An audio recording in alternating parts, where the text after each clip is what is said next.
Célula Pequeño Estudio Bíblico, Iglesia Presbiteriana de Bayside. Autor, David Chon-Sik Lee. Capítulo 99. Venid y ved las obras de Dios. Salmo 66, 1-20. Alabanza por los hechos poderosos de Dios. Al músico principal. Cántico. Salmo. Aclamad a Dios con alegría, toda la tierra. Cantad la gloria de su nombre, poned gloria en su alabanza. Decid a Dios, cuán asombrosas son tus obras. Por la grandeza de tu poder se someterán a ti tus enemigos. Toda la tierra te adorará, y cantará a ti, cantarán a tu nombre. Selah. Venid, y ved las obras de Dios, temible en hechos sobre los hijos de los hombres. Volvió el mar en seco, por el río pasaron a pie, allí en él nos alegramos. Él señorea con su poder para siempre, sus ojos atalayan sobre las naciones, los rebeldes no serán enaltecidos. Selah. Bendecid, pueblos, a nuestro Dios, y haced oír la voz de su alabanza. Él es quien preservó la vida a nuestra alma, y no permitió que nuestros pies resbalasen. Porque tú nos probaste, oh Dios, nos ensayaste como se afina la plata. Nos metiste en la red, pusiste sobre nuestros lomos pesada carga. Hiciste cabalgar hombres sobre nuestra cabeza, pasamos por el fuego y por el agua, y nos sacaste a abundancia. Entraré en tu casa con holocaustos, te pagaré mis votos, que pronunciaron mis labios y habló mi boca, cuando estaba angustiado. Holocaustos de animales engordados te ofreceré, con sahumerio de carneros, te ofreceré en sacrificio bueyes y machos cabríos. Selah. Venid, oíd todos los que teméis a Dios, y contaré lo que ha hecho a mi alma. A él clamé con mi boca, y fue exaltado con mi lengua. Si en mi corazón hubiese yo mirado a la iniquidad, el Señor no me habría escuchado. Mas ciertamente me escuchó Dios, atendió a la voz de mi súplica. Bendito sea Dios, que no echó de sí mi oración, ni de mí su misericordia. En el texto de hoy, el autor de Salmos pregunta, ¿qué es lo que vengan a ver? ¿Y cuál es la enseñanza que le da esto? El texto de hoy no está claro quién es el autor. Los eruditos estiman que fue David o Asaf como posible autor. Este salmo no tiene un antecedente especial y fue escrito para alabar y glorificar dando gracias a Dios el Creador y que Dios va a guiar bien a su pueblo. Los versículos 1, 2 empieza, aclamad a Dios con alegría, toda la tierra. Cantad la gloria de su nombre, poned gloria en su alabanza. En estas palabras, toda la tierra, significa todos los que habitan sobre la tierra, cantad la gloria, significa que debemos inclinar ante Dios, en otras palabras, llamar a Dios por su nombre y glorificar a Dios cantando.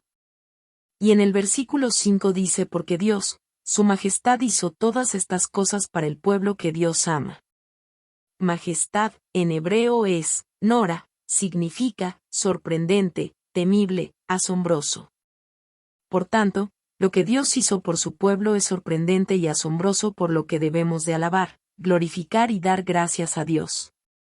En el versículo 5, la primera parte dice, venid, y ved las obras de Dios, que significa que recuerde lo que Dios hizo para el pueblo de Israel, y en el versículo 6 dice, volvió el mar en seco.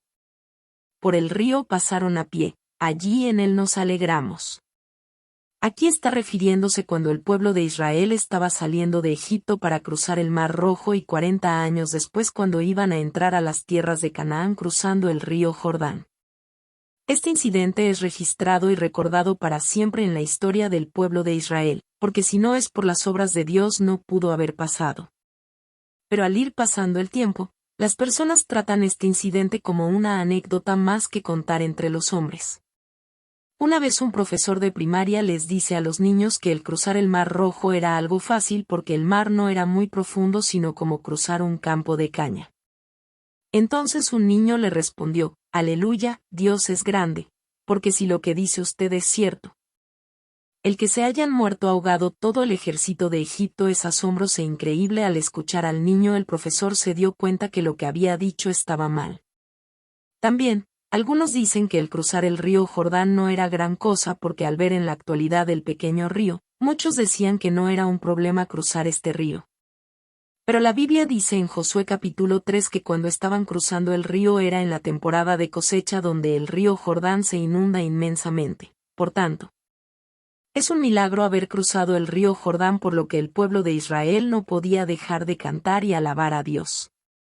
Por esta razón, el autor dice que recordemos este milagro como obra de Dios, quien es omnipotente, creador de todo el universo y del hombre. Ahora bien, nosotros que vivimos en la actualidad, ¿por qué debemos de recordar este incidente? Porque cuando nuestros caminos se llenan de obstáculos y no podemos avanzar ni un metro más, debemos de recordar y confiar en Dios. Porque ese Dios que abrió el Mar Rojo y el río Jordán en dos va a eliminar todos los obstáculos de nuestros caminos para que podamos seguir adelante. El versículo 9 dice, Él es quien preservó la vida a nuestra alma, y no permitió que nuestros pies resbalasen. Estas palabras significan que el Dios omnipotente está con nosotros. Por tanto, nosotros que vivimos con fe en Dios, que no vivamos temiendo que algo salga mal. Puesto a pesar de que vivimos con fe, hay tiempos que el temor viene a visitarnos. Por tanto, los versículos 11 y 12 dicen, Os metiste en la red, pusiste sobre nuestros lomos pesada carga. Hiciste cabalgar hombres sobre nuestra cabeza, pasamos por el fuego y por el agua, y nos sacaste a abundancia. Estas palabras significan que las pruebas difíciles que nos llegan está la voluntad de Dios para que seamos más fuertes, fuertes como la plata para que podamos tener una fe pura. Mientras más calamidades nos llegan, nos capacitamos para tener una fe más pura, puesto que cuando llegan esas calamidades, lo primero que pensamos es en Dios, quien nos ayuda a salir de esa calamidad a través de su gracia.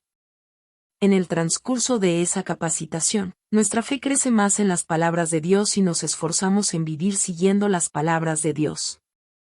Después de esa capacitación y obtener una fe pura, lo que viene a continuación es entrar al lugar de la abundancia. Al lugar de abundancia, en la versión Septuaginta se traduce, el lugar para rejuvenecer, el lugar donde hay consuelo abundante, el lugar de la libertad. Si interpretamos en conjunto, estas palabras significan, Dios después del entrenamiento desea que obtengamos fuerza, libertad y abundancia en la vida para darnos consuelo. El versículo 7 dice que recordemos esto y que no seamos enaltecidos, Él señorea con su poder para siempre, sus ojos atalayan sobre las naciones, los rebeldes no serán enaltecidos. Selah.